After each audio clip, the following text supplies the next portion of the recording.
আসলে আমার হাতে একটু ব্যথা আছে, তো আমার হ্যান্ডরাইটিংটা আজকে একটু বাজে হচ্ছে। তো আপনারা আশা করি বুঝতে পারছেন আমার হ্যান্ডরাইটিংটা। যদি না বুঝতে পারেন তাহলে কমেন্ট করবেন, ঠিক আছে? তো টেন্স শেখার আগে আমরা জানবো যে টেন্স জিনিসটা কী। হ্যাঁ,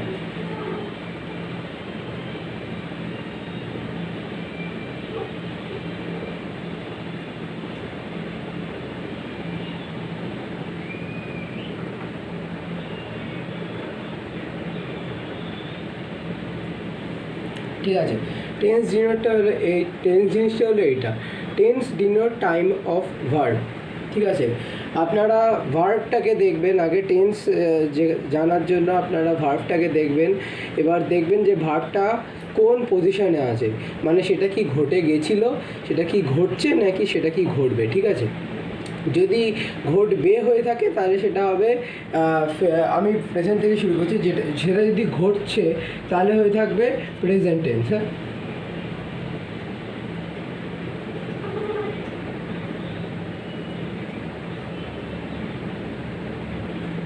এটা অ্যাকচুয়ালি এস হবে।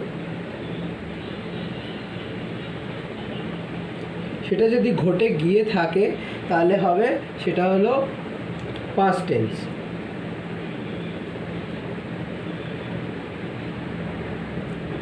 আর সেটা যদি ঘটবে তাহলে হবে ওটা ফিউচার টেন্স।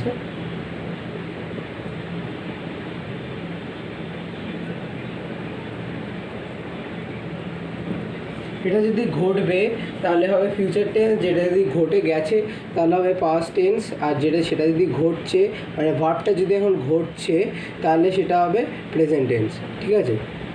তো আমি আজকে বেশি বড় করব না ভিডিওটা, কারণ এটা আমার প্রথম ভিডিও।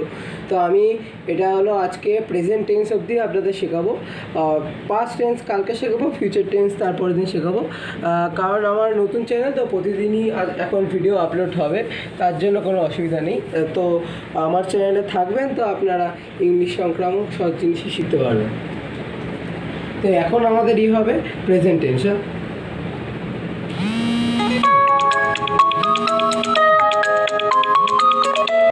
তো চলুন গাইস, তো এবার আমরা শুধু প্রেজেন্টটা শিখে নিই।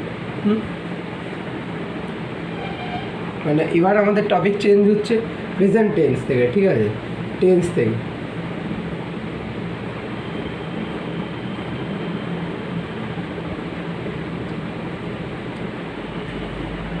Present tense. প্রেজেন্ট টেন্স হলো সেই টেন্স যেটা বোঝায় যে ভাবটা এখনো চলছে, চলমান, ঠিক আছে? এটা বোঝায়, যেমন পাস্ট টেন্স বোঝায় যে ভাবটা হয়ে গেছে, ফিউচার টেন্স বোঝায় যে ভাবটা হবে, ঠিক আছে? এবার প্রেজেন্ট টেন্সের হলো 4টে ভাব। আমি যেগুলো লেখাচ্ছি অনুগ্রহ করে একটু লিখে নেবেন, আর আমার ভিডিওটা লাস্ট পর্যন্ত দেখবেন, কারণ আমি অনেক কিছু বলবো, ইম্পর্টেন্ট থিংস। এবং প্লিজ ভিডিওটা পছন্দ হলে লাইক করে দেবেন। এটা হলো ফার্স্ট পার্ট, হলো শুরু হয় হলো প্রেজেন্ট ইনডিফিনিট বা সিম্পল প্রেজেন্ট।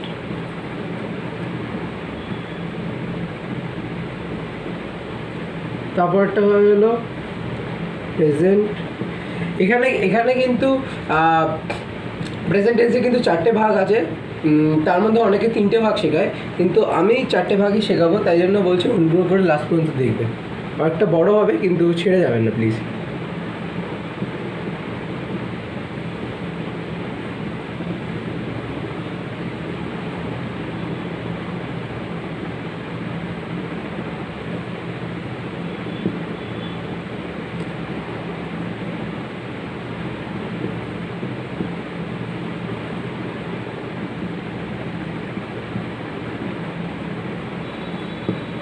এই হলো 4টে ভাগ।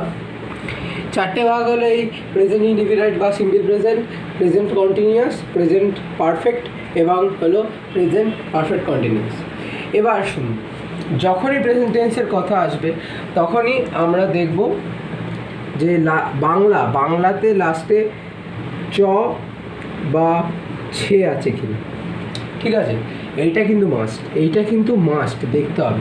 যখনই আপনাদের কাছে বাংলা লেখা থাকবে, বাংলা থেকে ট্রান্সলেশন দেবে যে হলো প্রেজেন্ট মানে প্রেজেন্ট টেন্সে যখন ট্রান্সলেশন দেবে, যখন বাংলা লেখা থাকবে যে ইংলিশে করুন, তো ইংলিশে যখন করতে হবে তখন অবশ্যই যে সেন্টেন্সটা আছে তার পিছনে থাকা চ বা ছে দেখে আমাদের চিনতে হবে এটা কোন টেন্স। ঠিক আছে, এটা প্রেজেন্ট টেন্স নাকি এটা পাস্ট টেন্স নাকি এটা ফিউচার টেন্স। আমি ফিউচার টেন্সটা পরে বলে দেবো, পাস্ট টেন্সটা পরে বলে দেবো। আর পাস্ট টেন্সে হয়তো আজকে বলে দিতে পারি আলোচনার মধ্যে, প্রেজেন্ট কিন্তু ফিউচার টেন্সটা পরে বলে দেবো।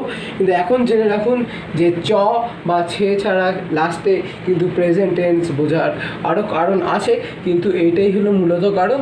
আর এটা শিখে নিলে আপনার কাছে টেন্স খুব সহজ হয়ে যাবে। ঠিক আছে, যখনই কোনো সেন্টেন্স থাকবে তখনই তার পিছনে দেখতে হবে চ বা ছে আছে কি না। তার ব্যতিক্রম আছে, যেমন প্রেজেন্ট ইনডিফিনাইট, তার অনেক ব্যতিক্রম আছে, সেটাও শিখবো আমরা, আজকে শিখবো।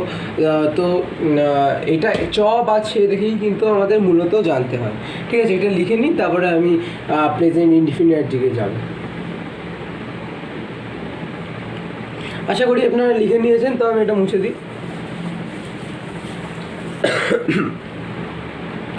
তা আমাদের এবার টপিক চেঞ্জ হবে হলো প্রেজেন্ট ইনডিফিনাইট বা সিম্পল প্রেজেন্ট। ঠিক আছে,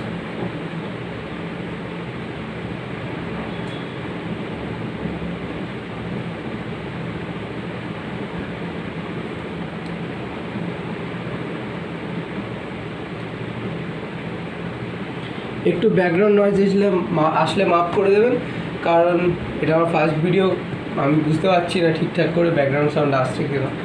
তো পরের ভিডিও থেকে আমি এটাকে ঠিক করার চেষ্টা করব। এটা হলো, আমরা এবার যাবো হলো প্রেজেন্ট ইনডিফিনাইট বা সিম্পল প্রেজেন্ট। একই জিনিস, প্রেজেন্ট ইনডিফিনাইট কেউ বলে, কেউ বলে সিম্পল প্রেজেন্ট। ঠিক আছে, এটার এবার আমি ফর্মুলা বা ফর্মের দিকে যাব। এইটা ফর্মুলা, যে ফর্মুলা যেটা অনেক বাচ্চারা মুখস্থ করতে পারে না। ঠিক আছে, কিন্তু এইটা যদি আপনারা মুখস্থ করতে পারেন, কোনো দিন কোনো টেন্স আপনারা ভুলতে পারবেন না, এবং যখনই কোনো সেন্টেন্স আসবে তখনই আপনি টেন্স কিন্তু ঠিকঠাক করে লিখতে পারবেন। ঠিক আছে, এবার হবে ফর্মুলাটা আমি লিখে দিচ্ছি, এটা খুব ভালো করে মনে রাখতে হবে, সব করা টেন্সের ফর্মুলা। ঠিক আছে,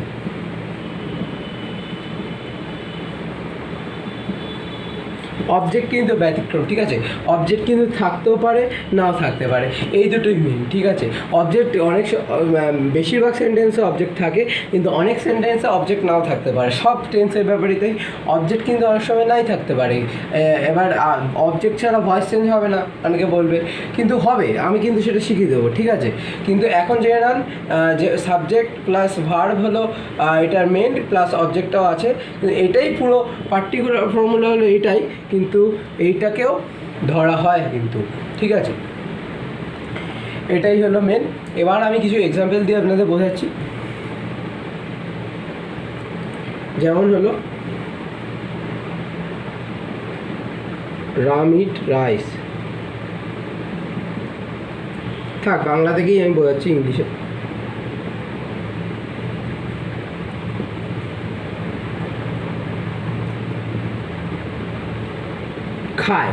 খায়, এটা কিন্তু খায় হয়। ঠিক আছে, আমি যে চপ আছে বলেছিলাম যে প্রেজেন্ট ইনডিফিনাইট ব্যতিক্রম, এটা কিন্তু এখানে হচ্ছে। এখানে কিন্তু খায়, যায়, করে, এইসব হবে। ঠিক আছে, চপ আছে এখানে কিন্তু লাগবে না। ঠিক আছে, এটার ইংলিশ কী হবে? এটা ইংলিশ যদি কারোর মনে থাকে, মানে যদি কেউ জানে, তাহলে কমেন্ট বক্সে লিখতে পারেন, এবং হলো যদি কোনো ডাউট থাকে, বারবার করে বলছি, কমেন্ট বক্সে লিখবেন। আর আমি মানে যত সম্ভব চেষ্টা করব সেই অনুযায়ী একটা ভিডিও বানানো। এটা কিন্তু আমি লিখে দেখাচ্ছি, রাম ইট রাইস। সব সময় এটা ফার্স্ট ফর্মে হবে, ভার্বের ফার্স্ট ফর্ম, সব সময় এটা মনে রাখতে হবে। যখনই প্রেজেন্ট ইনডিফিনাইট থাকবে তখনই ভার্বের ফার্স্ট ফর্ম আসবে। ঠিক আছে, ভার্বের ফার্স্ট ফর্ম হলো মেন। ঠিক আছে, এইটা হলো ভার্ব, এটা ইট কিন্তু ভার্ব, খাওয়া পড়া ভার্ব, এটা হলো ইটটাও খাওয়া, সেটা যেহেতু তাই জন্য এটা ভার্ব। এইটা কিন্তু এই রুল দেখছেন, এই রাম হলো এই যে সাবজেক্ট, আর এই ইট হলো এই ভার্ব, আর এই রাইস হলো এই অবজেক্ট। রাইসটা কিন্তু নাও থাকতে পারে। ঠিক আছে, আমি দেখাচ্ছি, আশা করছি আপনারা লিখে নিয়েছেন। হ্যাঁ, আমি দেখাচ্ছি, এই দেখুন রাম ইটও কিন্তু থাকতে পারে, রাম ইটও কিন্তু থাকতে পারে। এবার অবজেক্টটা এখানে বাদ চলে গেল, অবজেক্ট বাদ চলে গেল, তাহলে কী হলো? Subject plus verb. আমি বলেছিলাম যে হলো এইটাও থাকতে পারে, অবজেক্টও ব্যতিক্রমও থাকতে পারে, ঠিক আছে? মানে হলো রাম খায় আর কি, রাম ভাত খায় হতে পারে না, মানে কারণ রাইসটা তো চলে গেল, তাই জন্য আমরা বলবো রাম খায়, ঠিক আছে? এটাও কিন্তু হবে, খায়, যায়, পড়ে, এগুলো আমি কিছু লিখে দিচ্ছি, এগুলো প্লিজ লিখে নেন, নোট করে নেন। খায়, যায়,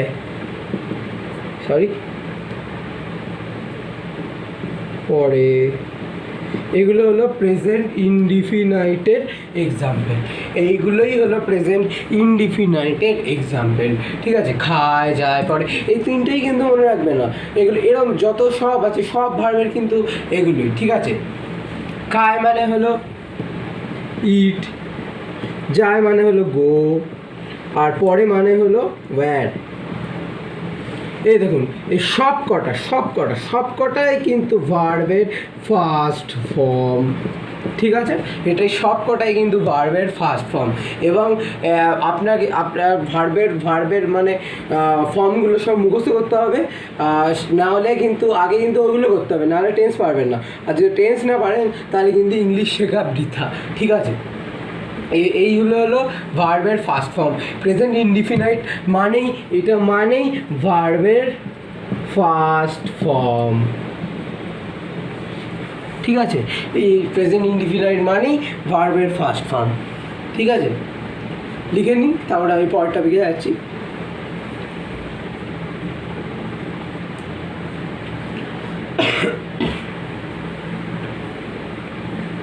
আশা করি আপনাদের লেখা হয়ে গেছে। এবার আমরা যাব সেকেন্ড টপিক, প্রেজেন্ট টেন্সের সেকেন্ড টপিক, যেটা হলো প্রেজেন্ট কন্টিনিউয়াস টেন্স, ঠিক আছে?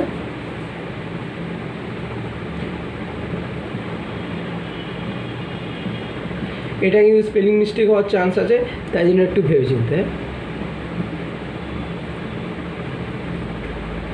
প্রেজেন্ট কন্টিনিউয়াস টেন্স, এবার আমরা এটার প্রতি আলোচনা করব, ঠিক আছে? এটার এবার ফর্ম লিখে দেবো। এই ফর্মটাকেও যত যা টেন্সের যত ফর্ম আছে সব কটা তাদের টেন্সের কাজে লাগবে, কিছু করার নেই, ঠিক আছে? এটা কিছু বলা যাবে না, ঠিক আছে? এটা হবে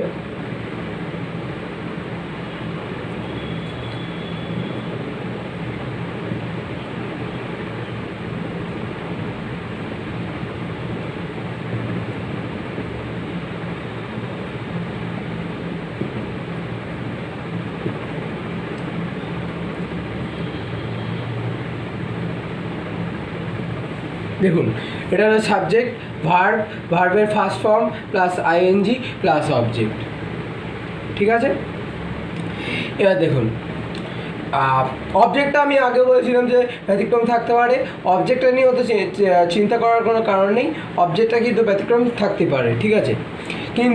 কিন্তু ভার্বের কিন্তু ফার্স্ট ফর্ম থাকবেই, ভার্বের ফার্স্ট ফর্ম থাকবেই, কিছু করার নেই। হ্যাঁ, তার সঙ্গে এইটাই হলো মেইন জিনিস। আগেরটায় কী ছিল? আমরা কী দেখেছিলাম? সাবজেক্ট প্লাস ভার্বের ফার্স্ট ফর্ম প্লাস অবজেক্ট। কিন্তু এখানে কি দেখছি আমরা? এই প্রেজেন্ট কন্টিনিউয়াসে কী দেখছি বলুন, যদি জানেন তাহলে কমেন্ট বক্সে জানাবেন। এইটাই হলো মেইন, ঠিক আছে? আইএনজি ছেড়ে দিলেই পুরো এটা হয়ে যাবে প্রেজেন্ট ইনডিফিনাইট টেন্স। এবার আমরা কিছু এক্সাম্পল দেখব। এর এক্সাম্পল হলো খাচ্ছে, যাচ্ছে, শুচ্ছে। এইবার দেখুন, এবার কি হচ্ছে? আমি ফার্স্টেই বলেছিলাম যে ভার্বের সেন্টেন্সের শেষে যে হলো চ বা ছে যখনই থাকবে তখনই এটা হবে প্রেজেন্ট টেন্স, যখনই থাকবে তখনই সেটা হবে প্রেজেন্ট টেন্স, ঠিক আছে? ওইটা প্রেজেন্ট ইনডিফিনাইট ব্যতিক্রম, কিন্তু এগুলো কিন্তু যখনই থাকবে তখনই বুঝে যেতে হবে যে এটা হলো প্রেজেন্ট টেন্স, ঠিক আছে? চ বা প্লাস ছে, দেখুন সবার পিছনে ছেয়ে আছে, সবার পিছনে ছেয়ে আছে, সবার পিছনে ছেয়ে, খাচ্ছের পিছনে ছেয়ে আছে, চাচ্ছের পিছনে ছেয়ে আছে, সুচ্ছের পিছনে ছেয়ে আছে। এটাকে দেখেই কিন্তু বুঝে যেতে হবে, দেখেই কিন্তু বুঝে যেতে হবে যে এটা present. This is happening in present, this must be happening in present. এটা দেখেই বুঝে যেতে হবে যে এটা প্রেজেন্ট টেন্স। ঠিক আছে, এই তারপরে আমি কিছু ট্রান্সলেশন করে দেখাচ্ছি আপনাদের।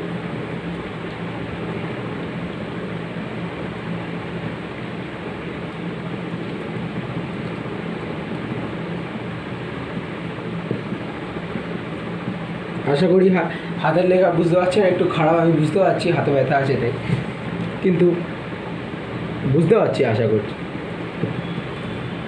এটার কী হবে বলুন তো, জানলে একটু কমেন্ট বক্সে জানাবেন তো, আমি বলে দেবো, তাও কমেন্ট বক্সে জানতে চাই আমি আপনারা কী ভাবেন। সে কাজে যাচ্ছে, যাচ্ছে ইংলিশ কি? আমি এখানে যাচ্ছে লিখেছি, যাচ্ছে ইংলিশ কি বলুন? ও হ্যাঁ, এর মাঝখানে কিন্তু be verb must, be verb.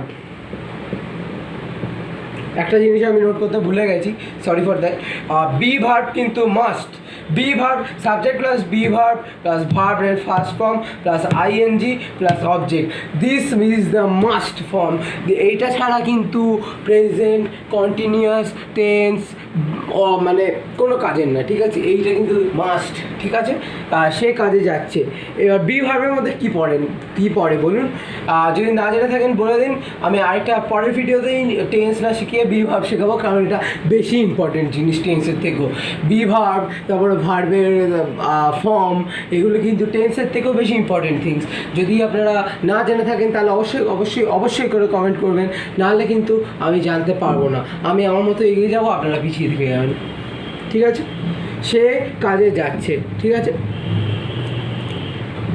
এবার এটার ইংলিশ হবে দেখুন, হিটা হলো সাবজেক্ট প্লাস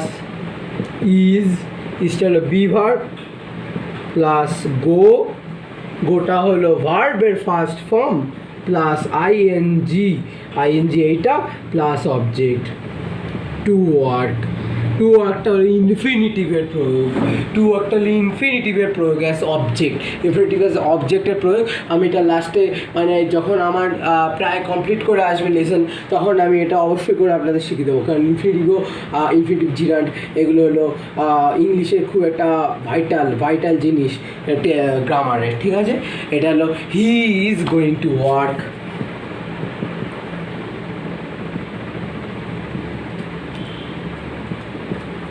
এইটা দেখুন, he is going to work, এটাই হবে প্রেজেন্ট কন্টিনিউয়াস টেন্স। আমি কিন্তু ভালো করে বুঝিয়ে দিচ্ছি, না বুঝতে পারবেন অবশ্যই করে কমেন্ট করবেন, এবং যদি ভিডিওটা পছন্দ হয়ে থাকে লাইক করবেন। এখনও শেষ হয়নি, এটা লিখে নিন, তারপরে আমি পরের টপিকে যাচ্ছি।